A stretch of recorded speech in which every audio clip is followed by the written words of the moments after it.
Bien, muchas gracias. Bueno, en primer lugar, muy buenas noches con todos. Agradecido primero con el Colegio de Abogados del Cusco y con Les Academy por la gentil invitación para participar en este curso de actualización en Derecho Constitucional y Derechos Humanos. De hecho, felicito también y agradezco a quienes están participando en este curso porque creo que hay que saludar esta preocupación constante de algunos profesionales del derecho y del público en general de mantenerse siempre debidamente actualizado o informado acerca de las últimas novedades que vienen teniendo lugar en el ámbito de nuestra disciplina, en este caso, derecho constitucional y, por supuesto, derechos humanos. Como bien decían, el día de hoy vamos a conversar acerca justamente de un tema de plena actualidad y que es importante conocer por todo abogado en realidad o por todo profesional del derecho, y no solamente para quienes nos dedicamos al derecho constitucional o procesal constitucional. Y es que vamos a ver el día de hoy que el escenario de la argumentación constitucional ha cambiado sustancialmente en los últimos años y así como ha traído consigo importantes desafíos, también a la par vamos a ver que nos da importantes oportunidades. El conocer la argumentación jurídica en general y la constitucional en particular es parte hoy por hoy de la competencia esencial de ser abogado o de ser un profesional del derecho, y por eso es que estamos ante un tema de plena actualidad y que humildemente voy a tratar de abordar en sus aspectos más relevantes dentro de esta hora que se me ha asignado. Un poco para que se quede claro en cuanto a la agenda que vamos a desarrollar, lo primero va a ser importante poner en contexto la argumentación constitucional, para lo cual nos vamos a ocupar brevemente de lo que implica o supone el Estado constitucional como modelo o sistema que se ha venido asentando en nuestro país en los últimos años. Lo segundo es que vamos a tratar de identificar cuál es el primer gran reto o desafío que tenemos por delante, y este consiste en saber identificar cuáles son los parámetros normativos a tener en cuenta para empezar a desarrollar nuestra argumentación. Vamos a ver en este punto que, a diferencia de lo que sucedía en el pasado, en el que los parámetros normativos para cimentar nuestra argumentación se limitaban a lo que la Constitución establecía y eventualmente la jurisprudencia del Tribunal Constitucional, me refiero a la argumentación constitucional, vamos a ver que esa argumentación constitucional hoy por hoy se ha tornado en una labor más compleja, precisamente porque los parámetros normativos en razón de los cuales podemos construir nuestro edificio argumentativo han crecido. Saber cuáles son esos parámetros normativos nos va a generar un desafío, pero también una oportunidad, porque vamos a darnos cuenta que hay diversas fuentes de las cuales podemos alimentarnos, hay diversas fuentes de las cuales podemos beber para construir nuestra argumentación. Así que ahí tenemos un reto y una oportunidad a la vez que vamos a comentar en esta sesión. Y luego vamos a ver que estos parámetros normativos que hoy por hoy debemos tener en consideración para empezar a desarrollar esa argumentación constitucional no solamente van a ser de naturaleza diferente, sino que incluso emanan de fuente distinta. Y el hecho de que estemos ante parámetros normativos que no mantengan una sola naturaleza y que no emanen de una sola fuente, sino de fuentes diferentes, genera otro gran reto que consiste en cómo articular, cómo complementar, cómo construir un edificio argumentativo coherente teniendo en cuenta estos parámetros normativos que son de fuente distinta y de naturaleza diferente. Y eso nos va a obligar a comentar acerca de los recursos interpretativos que deberíamos tener en cuenta para poder desarrollar esa argumentación y consecuentemente poder construir esas mejores razones o esas razones de fuerza que respalden nuestra posición de defensa. Así que esa es la agenda del día de hoy. Tenemos una hora para lograr el cometido, así que vamos rápidamente con ello. Voy a compartir entonces mi pantalla para que ustedes puedan de esta manera acompañarme durante la exposición. Un favorcito, si me pueden dar autorización para compartir pantalla, para que me puedan poner como coanfitrión, por favor, Fiorella, ¿puedes ayudarme con eso? Karen Fiorella Sánchez Rodríguez, me parece que es la señorita del Ex Academy que me puede ayudar. Para que me puedan poner, por favor, como coanfitrión para compartir pantalla. A ver, mientras que nos van ayudando ahí con el tema técnico, vamos comentando, porque el tiempo aprieta y hay que tratar de lograr el cometido. Bien, mientras nos resuelven el problema de ponernos como coanfitrión para poder compartir pantalla y que podamos así desarrollar la clase, inclusive con esta presentación que he preparado para ustedes. Perfecto, ya estoy habilitado, me dicen. A ver, vamos a ver. Así es, perfecto, muy bien. Estupendo. Entonces vamos con el primer punto de la agenda. Decíamos, primero hay que poner en contexto de qué hablamos cuando hablamos del Estado constitucional y cómo ha impactado en nuestro quehacer argumentativo. Cuando nosotros hablamos del Estado constitucional, hay que tener en cuenta que es un sistema político o forma de Estado que se ha gestado en los últimos años producto de una corriente de pensamiento que no vamos a entrar en detalle, pero que se ha convenido en denominar como el constitucionalismo, que parte del presupuesto de entender que dentro del esquema constitucional vigente ya no podemos asumir a la Constitución meramente como una norma formal que establece parámetros de validez de esa naturaleza para los actos de poder, sino que el constitucionalismo parte de la noción de que un texto constitucional va a contener una serie de valores y principios que van a irradiar todo el ordenamiento jurídico, obligando así a que no haya resquicio de poder o autoridad que escape a límites y consecuentemente a controles. No es casual por eso que cuando se hace un importante esfuerzo de resumen para tratar de establecer cuáles son los caracteres, los elementos más importantes de lo que nos conviene denominar Estado constitucional, partimos de la noción de que para hablar de un Estado constitucional, un primer presupuesto clave es que toda cuota de poder debe estar limitada y controlada. Entendiendo por una cuota de poder ese ejercicio de autoridad que a la larga puede impactar en derechos fundamentales, no es casual que si entendemos a la luz del Estado constitucional que la Constitución es un plexo de valores y principios, toda cuota de poder tiene que orientarse en cuanto a su ejercicio a conseguir, a plasmar, a concretizar esos valores y esos principios. Por eso es que dentro del esquema del Estado constitucional entendemos que no puede haber resquicio de poder o autoridad que escape a límites y controles. Siendo inclusive hoy por hoy, y lo podemos evidenciar no solo en el Perú, sino en el mundo, de cómo cada vez son más las acciones o las decisiones que en el pasado no eran susceptibles de ser, por ejemplo, controladas judicialmente y ahora, sin embargo, sí lo son, precisamente en atención a esta condición de valores y principios constitucionales. De hecho, por ejemplo, hace muchos años atrás, cuando se ocurrió el ataque a las Torres Gemelas, aquel 11 de septiembre, al poco tiempo se conformó una coalición antiterrorista liderada por países como Inglaterra o Estados Unidos, y extrañamente uno de los países que se sumó luego a esa coalición fue Costa Rica. Pero luego la Corte Suprema de Costa Rica le bajó el dedo al presidente de ese país, sosteniendo que esa decisión, por más política que pueda ser, de sumarse a una coalición antiterrorista, era inconstitucional. Y el argumento de la Corte Suprema costarricense para semejante decisión era que la Constitución de ese país tiene plasmado como valor y principio constitucional la búsqueda y la promoción de la paz. Consecuentemente, por más que se tratara de una decisión que tenía ribetes y consideraciones, por lo tanto, políticas, y que tradicionalmente escapaban a cualquier resquicio o espacio de límites y controles judiciales, vean ustedes cómo esta tendencia a proyectar los valores y principios constitucionales en todo espacio de poder o autoridad conducía a decisiones de esa naturaleza. Hoy el caso peruano no es diferente. Cuando somos testigos de cómo un rechazo de confianza, una disolución parlamentaria o una vacancia presidencial por incapacidad moral pasa a ser canalizada jurídicamente a través de un proceso constitucional para buscar la opinión o la posición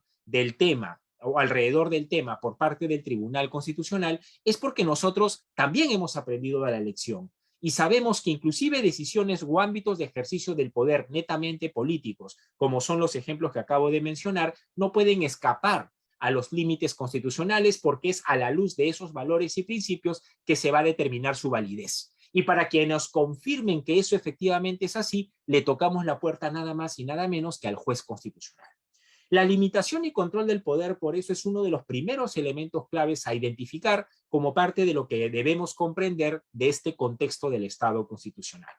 Pero no es el fin. Limitar y controlar el poder, doctores y doctoras, no es la razón de ser del modelo. La razón de ser del modelo en realidad es promover un escenario de reconocimiento, respeto y protección de los derechos fundamentales. A eso es a lo que responde el modelo. Y es que bajo el esquema del Estado constitucional, si bien es cierto no vamos a decir que el poder es el enemigo a muerte de los derechos fundamentales, tampoco vamos a decir que son los mejores amigos. Lo cierto quizás sea, o lo más cercano a esta relación poder y derechos fundamentales, sería sostener que es una relación tensa.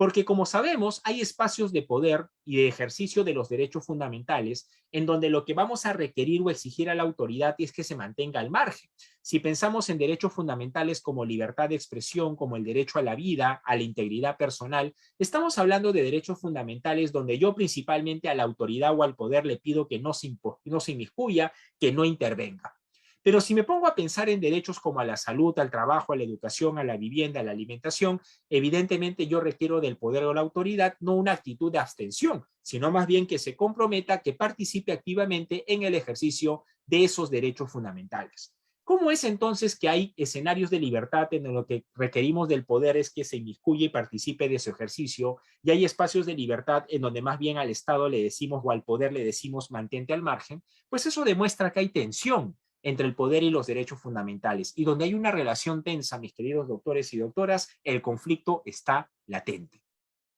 Es en ese sentido, entonces, que la razón por la cual limitamos y controlamos poder es porque en cualquier caso es la principal amenaza que asoma sobre nuestros derechos fundamentales y entendemos que mientras mejor encuadrado jurídicamente esté el poder o la autoridad, mayor espacio o mejores condiciones de ejercicio para nuestros derechos fundamentales. Pero esa relación, como quiera que es tensa y por lo tanto el conflicto no necesariamente va a ser evitable, necesitamos otro elemento más para comprender el contexto, otro elemento más para entender dónde estamos parados.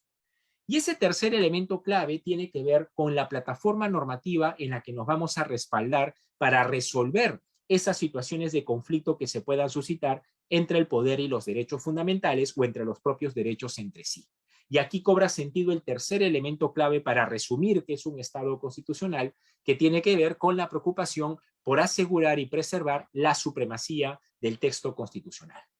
Y es que como ya sabemos y vamos dando cuenta de que ese poder y los derechos fundamentales no siempre van a ser los mejores amigos, tampoco serán los enemigos a muerte, pero hay tensión y como repito, donde hay tensión hay conflicto, pues el Estado constitucional nos ofrece una plataforma normativa en la que nos debemos posicionar para enfrentar y resolver esas situaciones de controversia que se van a suscitar entre el poder y los derechos o entre los derechos entre sí. Y es ahí donde cobra sentido por eso hablar de un Estado constitucional, ya no la figura del Estado legal del pasado o del mero Estado de Derecho. Y es que hablamos de Estado constitucional porque entendiendo que la Constitución es un plexo de valores y principios y es a su vez esa plataforma normativa que va a servir de eje para resolver las controversias o conflictos entre el poder y los derechos fundamentales, pues resulta que es una norma jurídica que debemos garantizar su vigencia al máximo nivel. El detalle es que cuando nosotros decimos que hay que garantizar la vigencia efectiva de la Constitución o esa posición suprema que tiene en el ordenamiento jurídico a todo nivel, debemos advertir de un pequeño detalle. El pequeño detalle, que es el que nos invita a la argumentación constitucional, es que esa plataforma normativa llamada Constitución en la que yo me debo posicionar para resolver estas controversias o conflictos está lejos de ser una norma jurídica perfecta. Sabemos que las normas jurídicas no son perfectas, pero si hay una norma jurídica, doctores y doctoras, que es la más imperfecta que podamos encontrar, probablemente sea la Constitución, aunque suene duro decirlo. Porque no perdamos de vista que la Constitución es una norma jurídica que tiene, para empezar, una vocación normativa. ¿Qué quiere decir esto? Que la Constitución es una norma jurídica que tiene esta vocación de darle soporte positivo a todo ámbito o espacio de la realidad de un Estado. Cosa que no podemos predicar de una ley o un reglamento que se ocupa de un ámbito específico de la realidad del Estado. Una Constitución trata de abrazar toda esa compleja realidad de un Estado.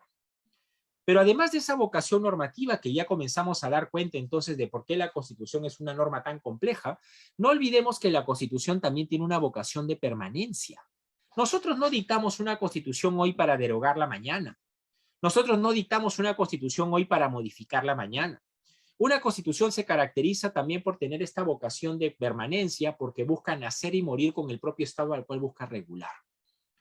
Y si a eso le sumamos esta tendencia marcada hoy a nivel mundial de que las constituciones tengan una vocación de apertura, es decir, que a través de sus disposiciones se puedan canalizar opciones políticas o valorativas distintas y por lo tanto sus disposiciones tienen que ser formuladas, redactadas de una manera tal que puedan ser vehículos válidos para que opciones políticas o diferentes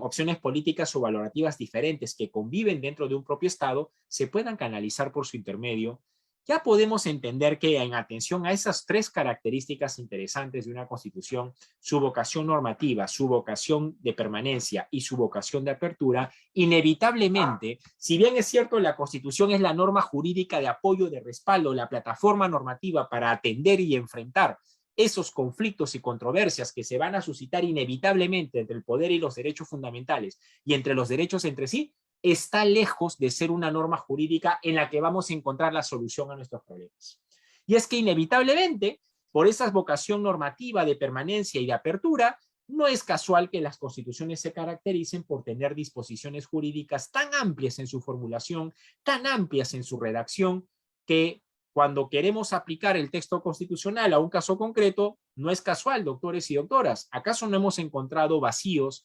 redundancias, ambigüedades o inclusive hasta contradicciones? Y eso es inevitable por esa responsabilidad, por ese peso que recae sobre la Constitución en atención a estos elementos que vengo comentando. Sin embargo, el Estado constitucional no nos deja el desamparo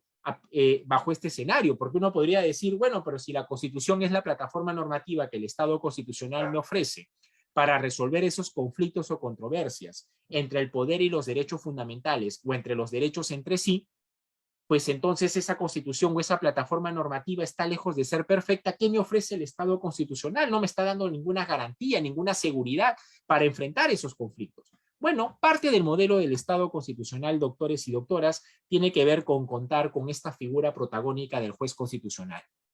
Una autoridad que va a tener la delicada e importante responsabilidad de que como quiera que no puede dejar de impartir justicia por vacío o deficiencia de la norma, pese a que la Constitución no será la norma jurídica perfecta que todos seguramente quisieran o imaginaron, ese juez constitucional tiene que tomar posición en aquellos ámbitos o espacios en los que el texto constitucional o el constituyente no lo ha hecho. Por eso no es casual que hoy por hoy, como comentaba al inicio, producto de algunos casos o ejemplos, es que nosotros le solemos tocar ahora la puerta al juez constitucional cuando no tenemos muy claro acerca de si un rechazo de confianza fue bien o mal planteado, si la disolución parlamentaria procedía o no procedía, o si cabe invocar la incapacidad moral como causal de vacancia presidencial. Casos como los que hemos comentado justamente ahora, que dan cuenta de la necesidad de tener una autoridad como la del juez constitucional que tenga esa última palabra para que paulatinamente, producto de su quehacer jurisdiccional, haga de la Constitución una plataforma normativa cada vez más sólida. Es ahí entonces donde damos cuenta del reto que nos genera para la argumentación constitucional este modelo. Porque vean ustedes que está lejos de ser un modelo perfecto, está lejos de ser un modelo que nos dice cuáles son los caminos a seguir para llegar a las respuestas correctas ante los casos que debemos resolver, pero lo que inevitablemente debemos rescatar del modelo es que nos plantea que es la Constitución la norma base en torno a la cual debemos comenzar a construir cualquier esfuerzo argumentativo, ya sea de defensa o resolución de un caso concreto, cuando se susciten situaciones de conflicto entre el poder y los derechos o entre los derechos entre sí. Y ese esfuerzo argumentativo, en teoría, por lo que el propio modelo me plantea, parte de la Constitución. ¿Realmente se agota en la Constitución de cara ya a la práctica, de cara a lo que nos interesa ya en la cancha? ¿Realmente con el hecho de lo que el Estado constitucional me propone y lo que la Constitución me dice, en base a eso solamente yo debo argumentar constitucionalmente hoy por hoy? ¿O es que de pronto estamos viendo las cosas de manera muy cerrada y resulta que en realidad, si bien hay desafíos, también hay oportunidades interesantes que asoman producto de este contexto y de cómo impacta en la argumentación constitucional?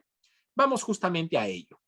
Lo que vamos a primero darnos cuenta es que, si bien es cierto, la Constitución propiamente producto además del modelo, no va a dejar de ser esa norma jurídica de respaldo, ese eje, esa plataforma normativa alrededor de la cual vamos a intentar resolver y enfrentar los conflictos que puedan asomar entre el poder y los derechos o entre los derechos entre sí. Lo cierto es que vamos a ver que no solo es la Constitución esa norma jurídica a la que podamos acudir.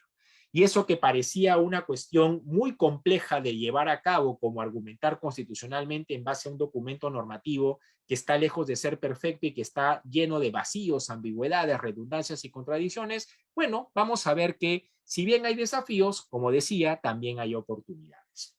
Naturalmente, lo primero que hay que tener muy claro es que si nos vamos a embarcar en la tarea de empezar a desarrollar argumentación constitucional bajo este contexto, naturalmente partimos de lo que la Constitución nos dice. Y de cara a esa argumentación constitucional y partir de la Constitución como norma de base para comenzar a desarrollar ese edificio argumentativo, lo primero es que hay que tener muy claro si vamos a argumentar en defensa de los derechos fundamentales, de los valores y principios constitucionales. Lo primero que hay que tener muy claro es que la Constitución puede verse eventualmente vulnerada, puede verse contradecida, puede verse violada de diversas maneras. Y es importante identificar ante qué tipo de infracción a la Constitución nos encontramos, porque partimos de allí para establecer cuáles son las razones de fuerza para revertir esa situación lesiva y contraria al texto constitucional. Por ejemplo, hoy por hoy muchos de ustedes saben perfectamente que cuando hablamos de infracciones constitucionales hay por lo menos una clasificación que hace referencia a las diferencias entre infracción constitucional por la forma y por el fondo. Valga decir, infracciones constitucionales producto de que no se ha respetado el procedimiento constitucionalmente establecido, infracciones constitucionales producto de que la materia está regulada sobre la base de una forma de norma no autorizada por la Constitución, o infracciones constitucionales producto de una decisión de una autoridad que no tiene competencia para ello. Cualquiera de estos tres casos, infracción constitucional por la forma. Cuando el acto de poder o la decisión no se ajusta a la Constitución en cuanto a los derechos fundamentales o principios constitucionales, infracción constitucional por el fondo. Pero no solamente debemos conocer que la Constitución puede verse vulnerada por la forma o por el fondo de cara a la argumentación constitucional y ese ejercicio de defensa que vamos a llevar a cabo, sino que recordemos que también hay otra clasificación interesante que alude a infracción total versus infracción parcial. Esta, por ejemplo, que señala que pueden haber actos de poder que en su totalidad sean contrarios al texto constitucional, como también pueden haber actos de poder que parte de ellos no se ajusten al texto constitucional. Dependiendo de qué tanto entonces del acto de poder es contrario al texto constitucional, es que vamos a argumentar, ya sea para derogar o expulsar en su totalidad el acto en cuestión, o eventualmente para modificar o exhortar a la autoridad competente a que haga los cambios necesarios para que el acto de poder se conserve dentro del ordenamiento jurídico. Pero no solamente hay que tener muy clara la diferencia entre infracción total, parcial o infracción por la forma o por el fondo. Recordemos que también hay otra clasificación de infracciones constitucionales que habría que tener presentes si vamos a empezar a argumentar en defensa de nuestra Constitución y esos valores y principios que ella recoge. Y aquí vamos a una tercera y última clasificación de infracciones a la Constitución que hay que tener muy clara, que es entre directa e indirecta. Es decir, aquel supuesto en que entre el acto de poder y la Constitución no hay norma bisagra, no hay norma de por medio, y por lo tanto la inconstitucionalidad emana del contraste frontal entre el acto de poder o la decisión y la Constitución versus la infracción indirecta, que es más bien aquella producto de una norma bisagra a la cual la Constitución le da la tarea de fungir de parámetro de control de constitucionalidad. Ejemplo clásico es el de los decretos legislativos, ya que están de moda hoy por hoy, en donde el control de constitucionalidad no solamente se hace a la luz del decreto legislativo versus la Constitución, sino también entre el decreto legislativo y la ley autoritativa, esa ley que el Congreso de la República ha aprobado, delegando facultades legislativas al presidente, precisando la materia y el plazo sobre el cual va a ejercer dichas facultades. Ahora, si nosotros entonces vamos a partir de desarrollar nuestra argumentación en este escenario y contexto, y este escenario y este contexto nos pone a la Constitución como esa plataforma normativa de respaldo, como ese punto de apoyo para empezar a desarrollar nuestra labor argumentativa y de defensa, naturalmente conocer estas infracciones constitucionales nos sirve para darnos cuenta ante qué tipo de infracción estamos y empezar sobre la base de la naturaleza de la infracción a argumentar. Pero yo les decía que el escenario ha cambiado en alguna medida si consideramos a ese juez constitucional, por ejemplo, que el propio modelo pone por delante, y además yo les había dicho al inicio como parte de la agenda del día de hoy, que en realidad el desafío o el reto no solamente está en las dificultades de empezar a desarrollar argumentación constitucional solamente sobre la base de la Constitución, porque claramente es una norma jurídica que tiene sus propias limitaciones. Pues resulta que ese desafío se ve complejizado, se ve incrementado si advertimos que en realidad la tarea de efectuar argumentación constitucional ya no se limita a lo que la Constitución plantea o nos dice. En efecto, así como en el pasado, de pronto cuando nosotros empezábamos a desarrollar argumentación constitucional, nos apoyábamos en la Constitución y en la jurisprudencia del Tribunal Constitucional, pues bien, eso no ha cambiado. Pero lo que hay que añadir y tener presente si hoy pretendemos llevar a cabo esa argumentación constitucional es que a la Constitución y a la jurisprudencia del Tribunal Constitucional debemos sumarles los precedentes constitucionales vinculantes. Así es. Si tomamos en cuenta este contexto y el papel y responsabilidad que le asiste al juez constitucional como esta autoridad habilitada y responsable además de tomar posición en aquellos asuntos o materias en los cuales la Constitución no se muestra precisa, clara o concreta, no es casual que además de la jurisprudencia que debemos considerar para efectos de la argumentación de ese juez constitucional, también debamos tener presente los precedentes constitucionales vinculantes. No olvidemos que desde el año 2004 en adelante, cuando entró en vigencia el primer Código Procesal Constitucional en el Perú, se le dio al Tribunal Constitucional la facultad de crear reglas jurídicas con efectos generales para que sean de observancia obligatoria para la resolución futura de casos análogos o semejantes. Pues bien, hoy con el nuevo Código Procesal Constitucional el escenario no ha cambiado. El Tribunal Constitucional sigue estando facultado para crear estos precedentes constitucionales vinculantes y que si consideramos que son reglas jurídicas de observancia obligatoria tanto en el ámbito público como en el ámbito privado, producto de la interpretación que hace el Tribunal Constitucional de acciones u omisiones a la luz de la Constitución, pues inevitablemente esos precedentes constitucionales vinculantes los debemos sumar cuando vamos a identificar en base a qué parámetros normativos vamos a comenzar a construir dicha argumentación. Y una nota al pie, por si acaso, por si no lo han notado o no lo saben, el Código Procesal Constitucional actual ha facultado, cosa que no hacía el anterior por si acaso, a que inclusive la Corte Suprema pueda crear precedentes constitucionales vinculantes a propósito de la competencia que le asiste de resolver los procesos de acción popular. Así que mañana más tarde o a futuro no vamos a ser testigos de que los parámetros normativos en base a los cuales vamos a comenzar a desarrollar nuestra argumentación no solamente no se van a limitar a la Constitución o a la jurisprudencia del Tribunal Constitucional, sino que además de los precedentes del Tribunal Constitucional, vamos a tener precedentes que la Corte Suprema va a expedir producto de esa competencia que hoy el Código Procesal Constitucional le da en el marco del proceso de acción popular.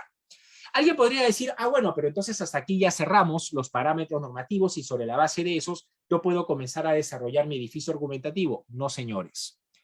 La tarea se ha complicado, les decía yo, porque los parámetros normativos en cuanto al número a considerar ha crecido.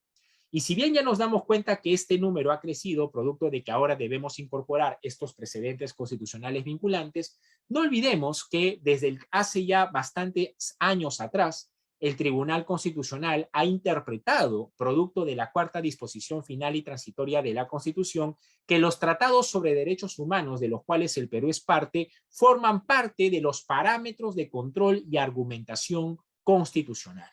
Y si eso fuera poco, convendría no olvidar que el tribunal, antes inclusive del Código Procesal Constitucional anterior, que en cuyo artículo 5 del título preliminar nos decía que cuando vamos a argumentar debemos considerar también la jurisprudencia de los tribunales internacionales de derechos humanos, pues resulta que ya el Tribunal Constitucional, antes del Código del año 2004, ya lo había dicho. Y esa pauta hoy está reiterada en el artículo 8 del título preliminar del Código Procesal Constitucional vigente.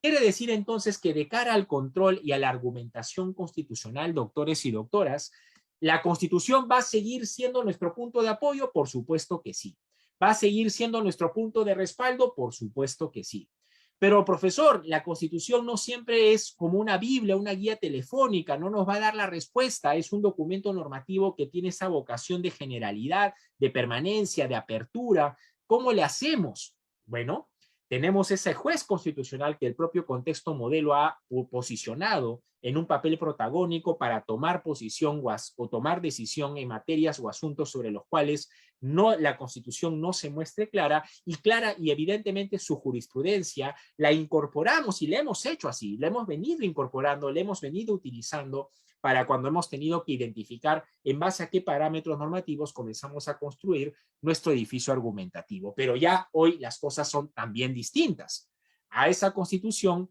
a esa jurisprudencia del Tribunal Constitucional, como se ha podido observar, también tenemos que sumar esos precedentes constitucionales vinculantes, ya no solo del Tribunal Constitucional, ojo, sino que, reitero, producto de la facultad que le da el Código Procesal Constitucional actual a la Corte Suprema en el marco del proceso de acción popular. Mañana más tarde también vamos a tener precedentes de la Corte Suprema, precedentes constitucionales vinculantes, pero además de ello, vamos a tener que considerar al momento de identificar los parámetros normativos para construir nuestro edificio argumentativo, los tratados sobre derechos humanos, las interpretaciones vinculantes que los tribunales internacionales establezcan de las disposiciones de los tratados, y por si esto fuera poco, no olvidemos del bloque de constitucionalidad. Aquellas normas como por ejemplo esa ley autoritativa que define la materia y el plazo para la expedición de decretos legislativos por parte del presidente. Aquellas normas que no tendrán rango constitucional, pero que por expresa referencia de la Constitución pasan a incorporarse o integrarse como parte de los parámetros de control de constitucionalidad. Como ustedes podrán observar, el primer desafío en todos los casos que tengamos por delante de aquí hacia futuro, como abogados, y que vamos a empezar a desarrollar nuestra argumentación, olvidémonos de solamente tener la Constitución bajo el brazo y aquel uno que otro pronunciamiento del Tribunal Constitucional sobre la materia. Porque ahora esa tarea se ha complicado y está el reto, desafío de nosotros de ser capaces de que en todos los casos que tengamos que resolver, que enfrentar, que defender, identificar no solo la Constitución y la jurisprudencia del Tribunal Constitucional que sea pertinente, sino los precedentes constitucionales vinculantes que sean relevantes para la materia sobre la cual voy a desarrollar la argumentación, los tratados sobre derechos humanos cuyas disposiciones pueden impactar o tener injerencia dentro de esa argumentación, los pronunciamientos de los tribunales internacionales de derechos humanos que hoy por hoy ya forman parte de ese esquema normativo a considerar, inclusive hasta un control de convencionalidad que viene agarrando fuerza en nuestro país como en otros países del mundo. Bien, y por si eso no fuera suficiente, las normas que integran el bloque de constitucionalidad. Por lo tanto, ante cualquier situación o acto cuya inconstitucionalidad yo intento sustentar y consecuentemente poner en blanco y negro y defender ese valor y principio que se viene afectando, perjudicando, vulnerando por ese acto que califico de inconstitucional, el primer desafío, el primer reto está en identificar todos estos parámetros normativos según la materia o el asunto en el que voy a ejercer la defensa. El segundo gran reto o desafío consiste en darnos cuenta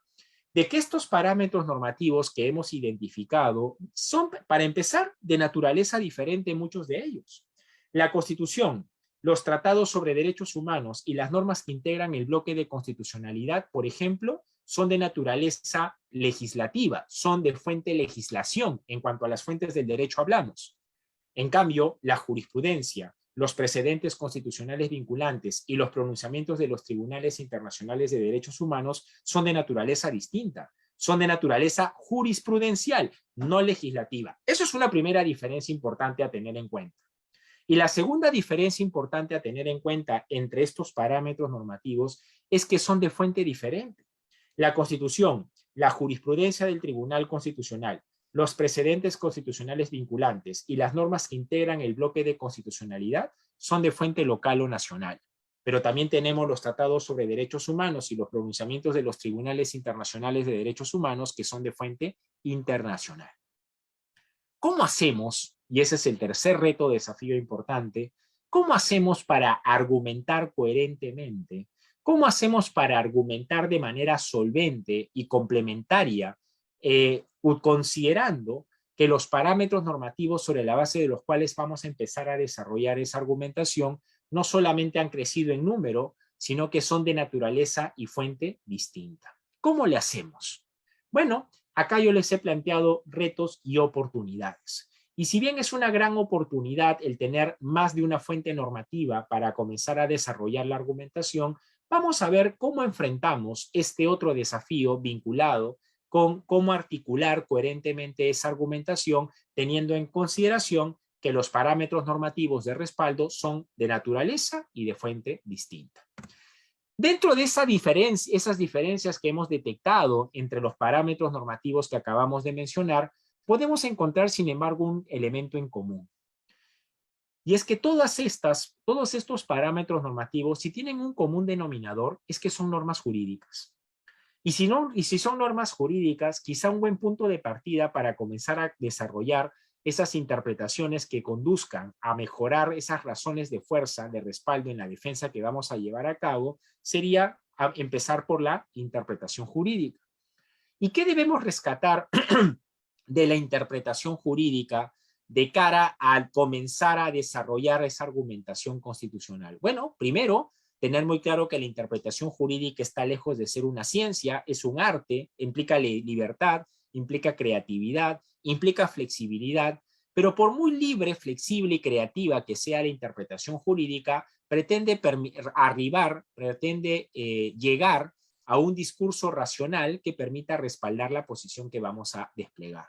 ¿Y cuáles son esos elementos que van a dotar de racionalidad a la interpretación jurídica para que no caigamos en el subjetivismo o en el decisionismo? Bueno, los métodos es un buen punto de partida. Esos métodos que seguramente muchos de ustedes conocen, el literal, el ratio legis, el sistemático por comparación, sistemático por ubicación, el histórico, el sociológico, son métodos que todos conocemos, pero que tienen una gran virtud y nos ofrecen una gran oportunidad a la luz de los parámetros normativos que hay que tener en cuenta para empezar a desarrollar argumentación constitucional hoy por hoy. Y es que estos métodos tienen la virtud o ventaja que nos van a permitir construir un sentido interpretativo dotado de racionalidad.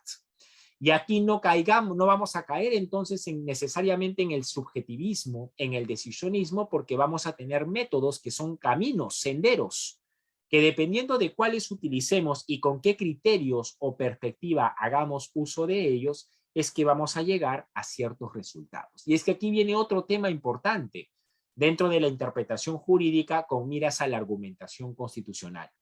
Esos métodos que tranquilamente los podemos aplicar a los parámetros normativos que hemos identificado, el resultado al cual vamos a llegar producto del uso de dichos métodos va a depender del criterio y la perspectiva con que utilizamos esos métodos finalmente. Conocer o identificar, por ejemplo, que los abogados, los profesionales del derecho, a veces utilizamos los métodos con un criterio tecnicista, a veces axiológico, a veces teleológico o sociológico, nos permite dar cuenta de las limitaciones de la interpretación jurídica en concreto, pero también nos permite dar cuenta de las oportunidades que ofrece la propia interpretación jurídica de cara a la argumentación constitucional. Por lo tanto, a los métodos de interpretación jurídica que hay que recordar y traer a la mesa si buscamos o pretendemos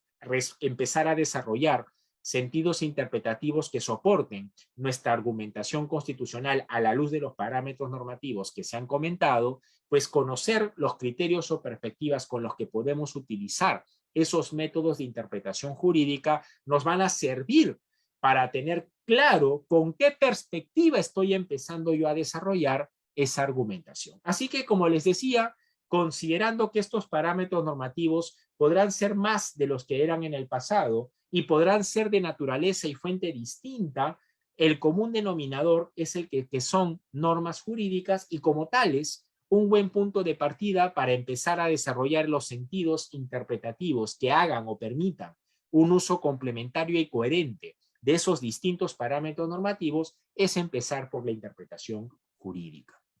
¿Pero basta con la interpretación jurídica? Pues la respuesta es un rotundo no.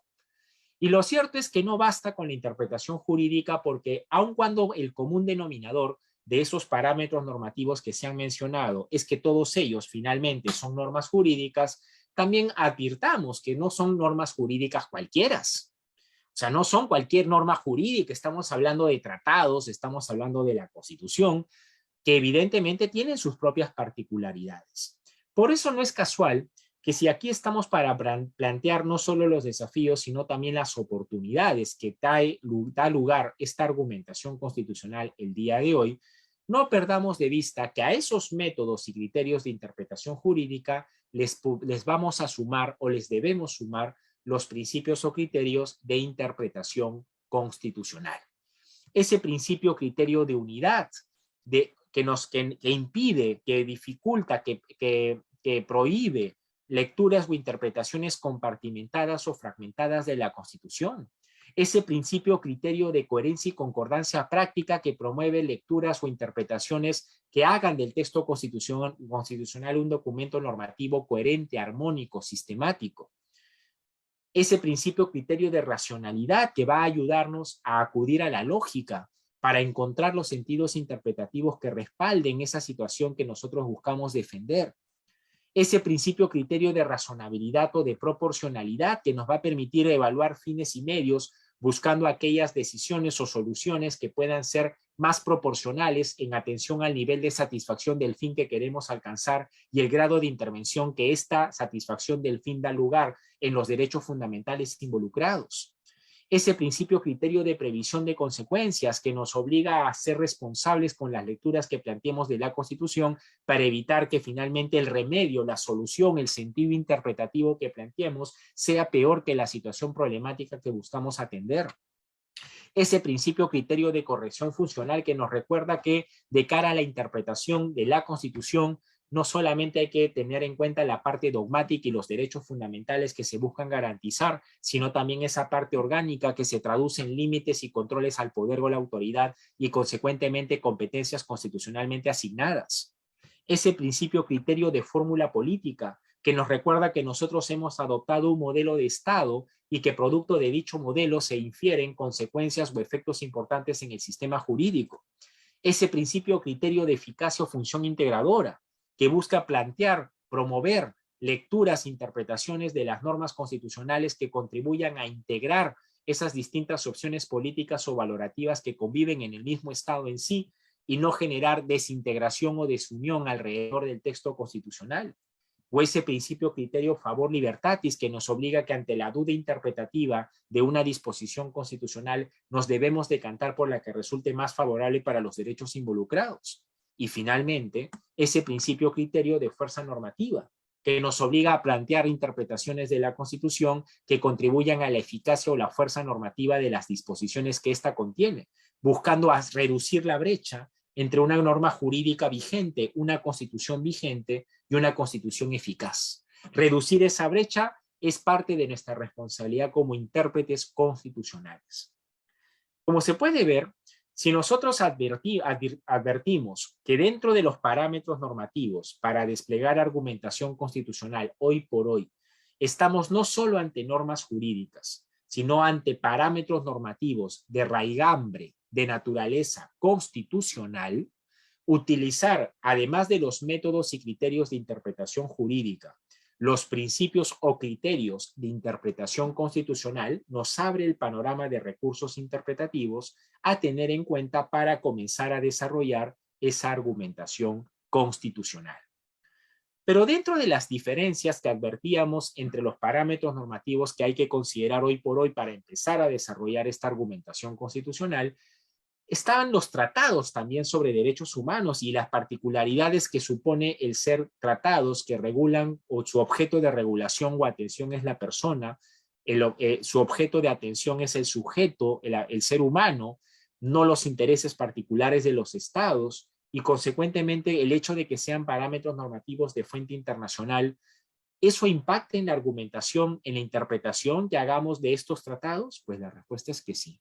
Por esta razón, además de los métodos y criterios de interpretación jurídica y los principios o criterios de interpretación constitucional, como quiera que dentro de los parámetros normativos a tener en cuenta están los tratados sobre derechos humanos y además los pronunciamientos de los tribunales internacionales de derechos humanos, debemos tomar en cuenta como recursos interpretativos de cara a la argumentación constitucional los principios o criterios de interpretación de derechos humanos. Ese principio pro homine, por ejemplo, que tiene dos vertientes de aplicación. La directriz de preferencia de interpretación, que es lo mismo que el favor libertatis que acabamos de comentar, y que se traduce para quienes son especialistas en otras áreas del derecho como penal, como lo tributario, como temas de consumo, por ejemplo, que es el indubio pro reo, el indubio pro contribuyente, el indubio pro consumidor, o en el ámbito laboral, el indubio pro operario, no son otra cosa que manifestación, concretización de ese principio pro homine en su vertiente de directriz de preferencia de interpretación, que coincide con el principio criterio de interpretación constitucional que acabamos de comentar, que es el favor libertatis. Y la otra perspectiva de directriz que hay que tener en cuenta del principio pro homine es la directriz de preferencia de normas. Y es que no estamos libres de que en un caso concreto, inclusive entre los propios parámetros normativos que hemos mencionado, se pueda generar un conflicto. Puede darse el caso de pronto que un precedente del Tribunal Constitucional no coincida con un precedente del Tribunal Constitucional, o que un precedente del Tribunal Constitucional no coincida con una opinión consultiva o una sentencia de la Corte Interamericana de Derechos Humanos. ¿Qué nos hacemos? Bueno, en ese caso podríamos aplicar, por ejemplo, el principio pro homine en esta segunda vertiente de preferencia de normas, buscando aplicar la que sea más favorable para los derechos en juego o para la persona. Pero ese principio pro homine no es el único que habría que tener en cuenta para empezar a desarrollar esa argumentación utilizando los distintos parámetros normativos que se han comentado. Y es que efectivamente no olvidemos que además del principio criterio pro homine está el principio criterio de interpretación extensiva, valga decir, disposiciones que reconocen derechos siempre se interpretan de manera extensiva, a diferencia de disposiciones que restrinjan derechos que siempre se interpretan de manera restrictiva. No es casual, por ejemplo, que en el ámbito penal o tributario esté prohibida la analogía, porque justamente se trata de normas que tienen una naturaleza restrictiva. Dependiendo de cómo interpretes una norma penal o el tipo penal, podrías estar involucrando a una persona nada más y nada menos que en la comisión de una conducta delictiva, producto de lo cual podría estar o terminar privada de su libertad. Bien, y lo propio pasa en el ámbito tributario. Podrías terminar pagando más impuestos de lo que tú creías a la luz de la lectura o sentido interpretativo que les des a las normas tributarias. Por eso es que la analogía o la interpretación extensiva de normas de esta naturaleza está proscrita. ¿Producto de qué? De este criterio de interpretación de derechos humanos de interpretación extensiva. Finalmente, también no olvidemos que dentro de la lectura que corresponde hacer de los tratados sobre derechos humanos y de las disposiciones que estos establecen, es que son pisos. La ventaja del fenómeno de la internacionalización de los derechos que se desató y detonó sobre todo después de la Segunda Guerra Mundial, pero sigue estando vigente y latente, es que tenemos pisos que los estados tienen la obligación de mejorar.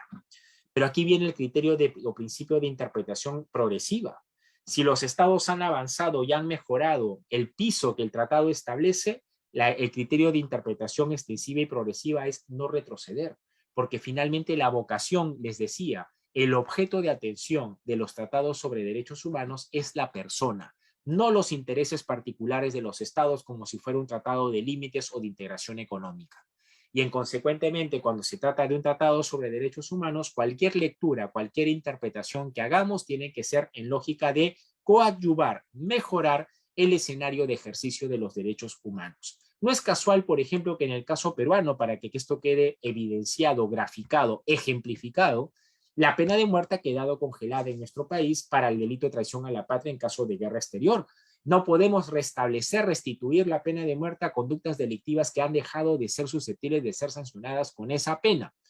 ¿Por qué? Porque la idea es mejorar, optimizar, contribuir a un mayor y mejor escenario de ejercicio de los derechos y no ir en sentido contrario.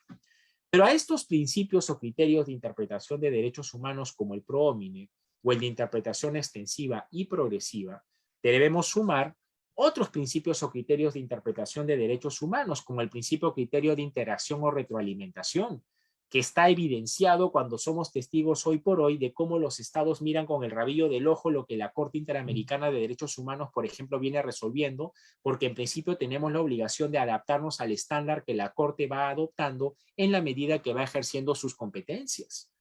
Y ese principio criterio de interacción o retroalimentación es el que nos va a permitir mantenernos vigentes y actualizados, procurando que nuestro ordenamiento jurídico converse con los estándares que los tribunales internacionales van adoptando de cara a optimizar o mejorar el espectro de ejercicio de los derechos. ese principio criterio de promoción que claramente nos dice que cualquier interpretación o lectura que hagamos de los tratados sobre derechos humanos siempre es en procura o en mejora de la persona y no en detrimento de ella.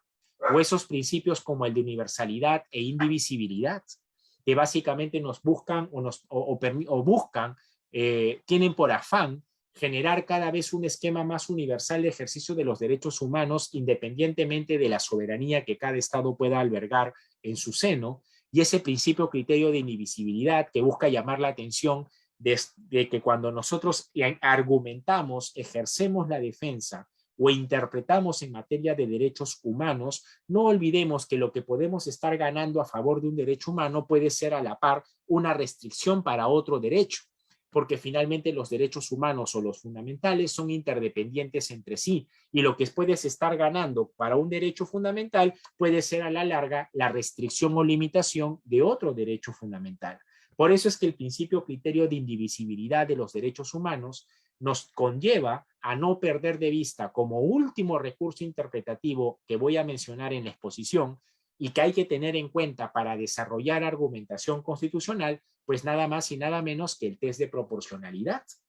No olvidemos que bajo el influjo del Estado constitucional hoy por hoy, los derechos fundamentales se entienden en términos de principios y no reglas. Producto de esa dimensión objetiva con la que se conciben los derechos fundamentales hoy por hoy, y no solo por esa dimensión subjetiva, sino esta dimensión objetiva que entiende que los derechos fundamentales hoy son principios, supone entenderlos como mandatos imperativos de optimización que se deben proyectar en cuanto a su nivel de eficacia en la mayor medida posible.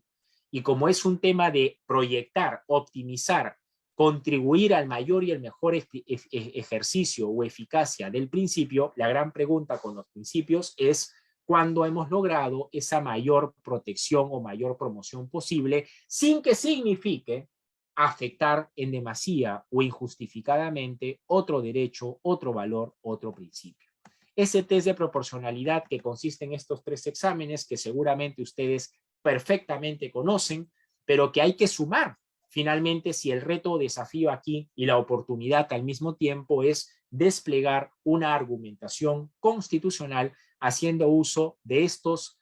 parámetros normativos que se han comentado, para lo cual estos recursos interpretativos que acabamos de describir nos pueden ofrecer un panorama bastante más interesante y ya no solamente enfrascarnos en la complejidad que implica o supone los parámetros normativos en sí. Como se puede observar, y con esto voy terminando para dejar espacio para las preguntas, la labor de argumentar desde la Constitución hoy por hoy naturalmente genera o existen retos o desafíos para ella.